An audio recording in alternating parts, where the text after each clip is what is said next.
Sponsored by Flavors by Sedexco. Experience flavors of success by contacting our catering team.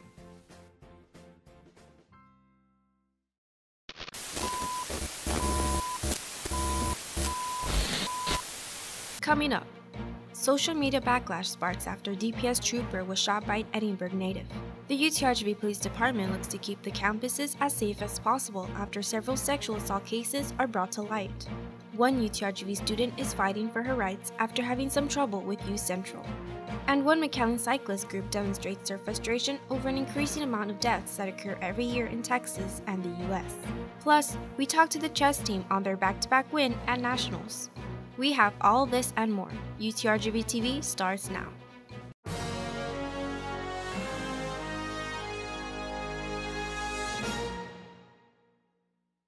Thank you for joining us on this week's UTRGV-TV edition. I'm Neil Alcantar. And for this week's top story, social media backlash sparked last week after DPS trooper Moises Sanchez was shot by Edinburgh native Victor Alejandro Godinez. Our reporter Juliana Quiroz gives us an update and has the details on this new development.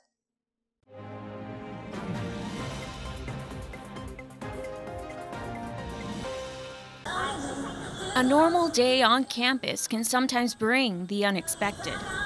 But the whole situation was just crazy. Last week, the UTRGV students in Edinburgh didn't expect the nearby shooting of DPS trooper Moises Sanchez. I was having a friend's barbecue night, so we were all just hanging out, having a good time, and then we got message alerts. I thought it was pretty fun being on campus. I didn't think there was any risk to me being on campus. UTRGV student Isaac Martinez says he felt safe on campus the night of April 6th.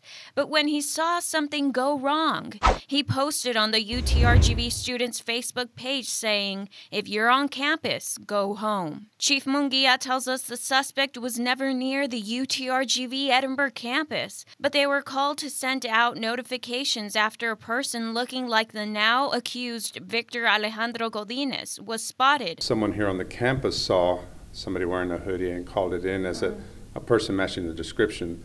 So that caused the response to the UTRGV campus. The suspect was apprehended later that night, but the whole event sparked a bigger conversation on social media. This person shared her thoughts via Facebook saying, "A cop was just shot in Edinburgh. Hell yeah, cheers homies, let's hope for 20 more." And in another post stating, "Sad how many people care more about a dead cop than they do about the millions of lives that have been lost and ruined in their hands." After reading these posts, this student tells us that law enforcement should be respected. Because there are a few cases that go viral about, police brutality, doesn't mean that every single law enforcement person that you see is a bad person. Usually they're just trying to do their job and keep everybody safe. Chief Munguia says that even though there have been negative opinions towards police, there are still those that express their appreciation. I have more people coming up to me, thanking me for what we do. According to DPS, trooper Moises Sanchez is still in critical condition, and Victor Alejandro Godinez has been charged with 3 counts of attempted murder of a peace officer at a $3 million bond. We reached out to Edinburgh PD to comment on the social media conversations, but they did not want to release any at the moment. In Edinburgh, for UTRGV-TV, I'm Juliana Quiroz. Sexual assault cases are present in universities across the country. While UTRGV is no exception to this, UTRGV PD looks to keep the campus as safe as possible. Our chief reporter Natalio Puente has more. In the past month, UTRGV PD has sent out 2 alerts of sexual assault on the Edinburgh campus. I spoke with UTRGV PD to see how they intend to protect students. College is an exciting time for any student. It's a chance to learn and gain experiences that will last a lifetime. Unfortunately, those experiences are tainted far too often. A high number of students suffer from sexual assault while in college. 2 cases of sexual assault at UTRGV have edged a grim reminder. It can happen here too. A lot of these crimes start off campus. UTRGV PD Chief of Police Raul Munguia spoke to us about these cases and why it's important for students to report suspicious activity. What we depend on are the students to be our eyes and our ears and to report stuff. So if you see something, say something. A glance through the UTRGV-PD crime log shows a stunning amount of harassment through texting and other forms of cyberbullying. A problem often found among assault victims is the fear that police will not believe them. Chief Munguia recognizes the stress on victims of these crimes and guarantees their utmost safety in the report process. We actually have an in-house victims advocate here at the police department. Her name is Amanda Quintanilla. And oftentimes we'll actually, when a victim comes in to report that they've been sexually assaulted, they'll sit with her first and they'll talk to her, and then Amanda will explain to them the whole process, so that way they're not blindsided by anything and they know what to expect. Even though these cases are severe, Chief Munguia assures that UTRGV is one of the safest campuses in Texas. UTRGV-PD encourages students to download the Campus Shield app for unlimited service from the police department. Reporting from Edinburgh for UTRGV-TV, I'm Nathaniel Puente. After miscommunication with U Central, one UTRGV student is fighting for her rights. Our reporter Marisol Villarreal spoke with the student who says her cost of attendance is just too much. But there was a problem. He couldn't prove my USA citizenship. Like, I'm a citizen. I was born here in Texas, in McAllen. So when he tried it, the computer marked error. So he used my other nationality, my double nationality, Mexican. Jacqueline Soto is a current UTRGV freshman. She says that during the registration process with U Central last fall, there was a lack of miscommunication that led to an increased tuition rate. So after doing that, having my first semester, fall, going in and out the U Central because the loans, I had to ask more, I had to get a scholarship, I had to do so much things for it to cover it. And in the end, it did not cover everything. In Soto's case, she says that she is a United States citizen, but not a resident. UTRGV-TV tried reaching out to U Central, but they were unavailable for comment at the time. However, according to the UTRGV website, tuition rates for non-residents are the highest. For Soto, she says that although understanding how to pay off her tuition is stressful, she will continue to fight for attending the college she loves. I really don't want to because I really like UTRGV. So right now my goal is to get my financial aid scholarships to finally have a non-resident student that has paid her tuition with everything like that. Soto's advice for students who may be going through a similar situation are to write down the name of the person who is giving you the information, write all the steps needed for your specific situation, and finally, to not feel discouraged. In Edinburgh, Marisol Villarreal reporting for UTRGV-TV. An increasing amount of cyclist deaths occur every year in the state of Texas and in the U.S. One McAllen cyclist group demonstrates their frustration over the causes of these deaths. Our station manager, Liana Luna, has more. With growing numbers of cyclists not only in the Valley, but in the state of Texas and in the U.S., so do the number of deaths. What we're trying to do is to make sure that the community around us, the community that we ride in, acknowledge the cyclists. According to the National Highway Traffic and Safety website, in just 2016 alone, 3,776 traffic fatalities occurred in the state of Texas. The first of its kind protest held here in the Valley was hosted by bike organizations such as Bike McAllen and Westaco Bikeroos. They welcomed cyclists of all ages and those who may have lost a loved one partake in the ride-along protest. Our main goal to advocate is to have the community embrace sharing the road, abiding by the safe passing ordinance, which is allowing, if there's a cyclist on the road, allowing them a 3-foot distance. Bike advocates serve to educate both cyclists and motor vehiclists on Texas traffic safety laws, as well as to share this message with their local government. We need more and better bicycle infrastructure because we have the right to be on the road, and some of us don't have cars. For those taking a more sustainable commute or simply riding for exercise, should abide by the following rules. It's fun. I do it every day after work. I like to mountain bike, so I go to canals, trails up in Mission Bike Park. But every now and again I do go on the streets with my friends, going to get pizza or the park or something. And yeah, it's pretty fun. I like it a lot. The ride-along protest was a 2.5-mile stretch starting from the Harlem Block Sports Complex to the Lower Rio Grande Valley Development Council. Westaco PD also escorted the cyclists. So right now we are in downtown Westaco, where the group of cyclists are currently riding to the Lower Rio Grande Valley building, their destination for this protest. It ends here in downtown Westlake. We're almost there. It's about a 13-minute ride for the cyclists who are partaking in the protest right now. All of y'all are okay with laying your bikes down and laying down? Yeah. Yeah? All right, find a spot and lay your bikes down. Protesters then laid in silence while they simulated being dead.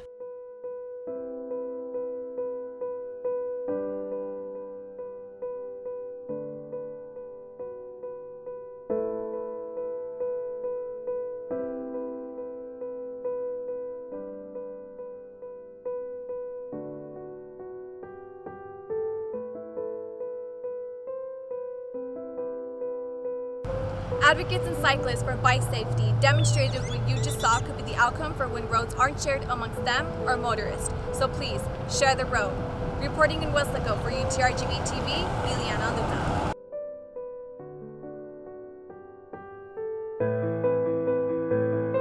The soon-to-expire Violence Against Women Act has been amended by the House to include new protections. Our reporter Rocio Villalobos has the details. Democrats in the House Judiciary Committee approved a reauthorization of the Violence Against Women Act, which would expand protections for transgender victims. It's a long time overdue. In all perfect candor, we need more of this sort of protection. Madeline Kroll is a transgender activist in the Rio Grande Valley who serves in various LGBTQ organizations. If I can be somebody who is a positive example of my community so that I'm like, no, I know a trans person, all of a sudden. They're not bad people, so how can they all be bad people?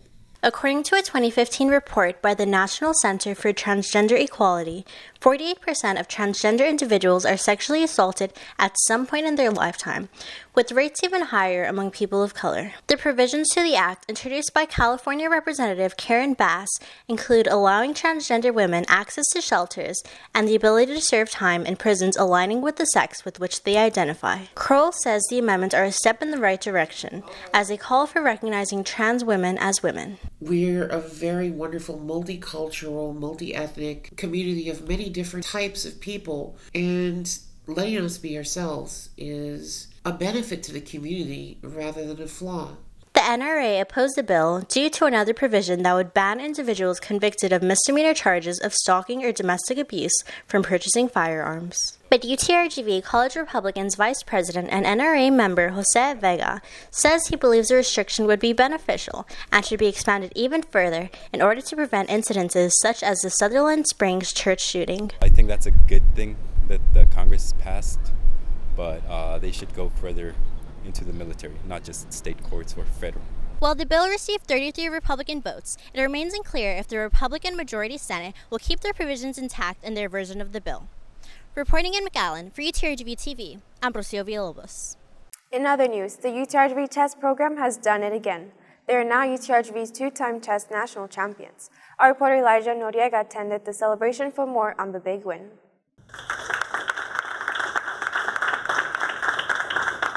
Another win for the UTRGV chess team. It was a back-to-back win at the Big Apple. Last week, they celebrated their victory on both campuses.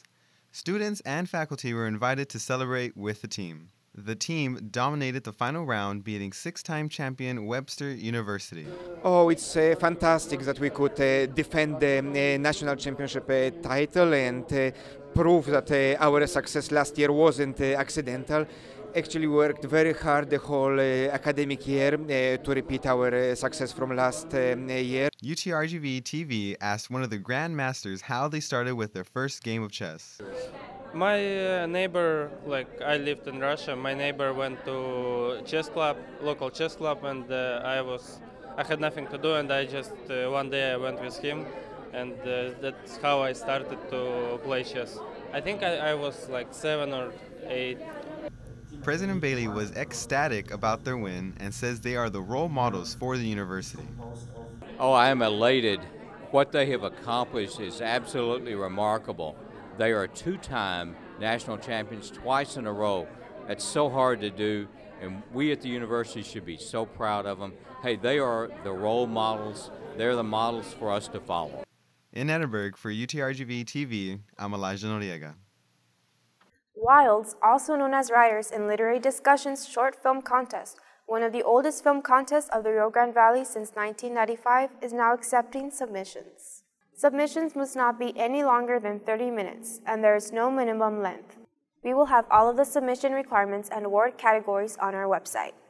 A committee will select the films to be screened.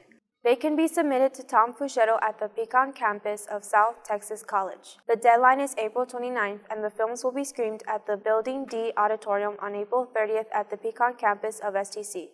Prizes will be awarded by Barnes & Noble. The UTRGV Philosophy Department hosts La Vergüenza Lingüística, a talk with Dr. Mariana Alessandri in the McAllen Library Auditorium. Our reporter Kim Mesa went out to learn more about what the community has to say on the matter for UTRGV TV's Noticias en Español.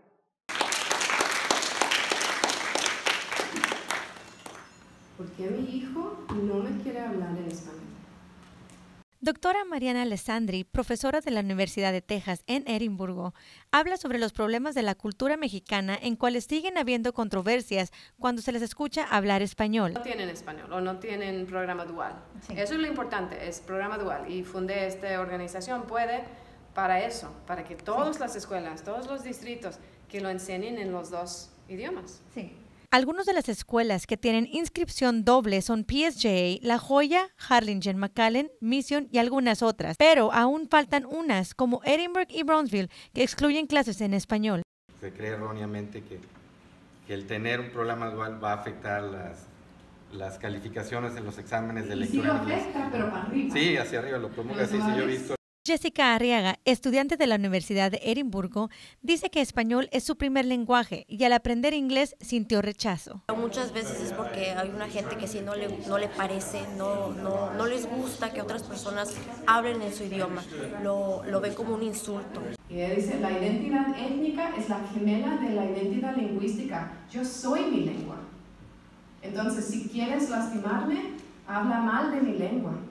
En McAllen, para UTRGV-TV Noticias en Español, Kim Mesa. Here are this week's police reports released to us this past week by UTRGV PD. On April 8th, UTRGV PD was notified of a suspicious male subject who appeared to be following 3 to 4 female students at the Math and Science Academy in Brownsville in the area of the main building. Officers were able to identify a male subject fitting the description provided. He was identified as a UTRGV student and became verbally abusive with the officers. This incident will be referred to student rights and responsibilities for further review. On April 10th, an officer responded to HPE2 on the Edinburgh campus in reference to a male subject looking in male students showering in the locker room. The initial incident occurred on April 8th. The student reported that the male subject was currently at HPE2. The officer made contact with the male suspect identified as a student. After an interview of the student suspect by detectives, he was issued a citation for voyeurism, a Class C misdemeanor, and released. This incident will be referred to student rights responsibilities for further review. That same day, an officer met with a male student at HPE2 who reported a similar incident with a suspicious male referenced in the previous case. The male student reported that the same student suspect was looking at him when he showered on a previous date. A citation for voyeurism, a Class C misdemeanor, to the student suspect is pending. This incident will be referred to student rights responsibilities for further review. And here's this week's sports highlights with our chief reporter, Nathaniel Puente. Now let's get you caught up in the latest in UTRGV sports. And you might be asking yourself, why does he have a broom? Well, that's because UTRGV went into the desert and took a 3-game sweep of Grand Canyon. The winning started in the first game when Christian Sepulveda doubled in the first, driving in 2 runs. Now, Grand Canyon came back with a home run in the 4th inning, but it did not matter because UTRGV scored the go-ahead run in the 6th with an Elijah Alexander double. Trevelle King of the Hill and Ryan Jackson completed a great day on the mound as the team allowed just 5 hits. In the second game, the 2 teams endured a shootout. UTRGV put up 5 runs in the first 5 innings, but Grand Canyon staged a monumental comeback with 5 runs of their own in the 5th inning. The theme of 5 stayed strong as neither team cracked that mark until extra innings. It took until the 13th inning, but UTRGV prevailed with 3 runs in extra innings to give them the win. Last game also went into extra innings, but this time only 1 was needed. After a 7-run effort from each team in regulation, UTRGV wasted no time adding 2 more runs in the top of the 10th. The winning runs came off the bat of Aaron Galvan, who single drove in 2 runs. UTRGV now sits with a 9-3 conference record, the best start in program history. And if we take a look at the WAC standings, UTRGV is tied for first place, and there's nothing WAC about that. It's the first time UTRGV has ever swept Grand Canyon, and the first time since 2014 that they've beaten the Antelopes in a series. And to keep this theme of firsts alive, for the first time, I'm going to learn how to use chopsticks. Maybe next time. Another note for this team is closing pitcher Ryan Jackson, who added 2 saves to his resume this weekend. Jackson now sits with 7 saves on the season and 14 for his career, which is second all-time for UTRGV. If he adds 2 more before he graduates, well, guess what? He'll have the record for most saves in program history. And to demonstrate the importance of saves, Ramito, come from behind the camera. I'm going to show you guys why it's important to save somebody. All right, 3, 2, 1, let's go. Boom. Nice. So, UTRGV, there's a full month of games still to be played in the season, and you can't miss any of the action. Head over to goutrgv.com for all your latest information on the future Vaquero games. Reporting for UTRGV-TV Sports, I'm Nathaniel Puente. That's all we have for you today. But remember, if you have a story you would like for us to know about or know someone who's making an impact on campus or in the community, you can contact us through our social media or email us at utrgvtv@gmail.com. We have community and UTRGV news for you every week. See you next time.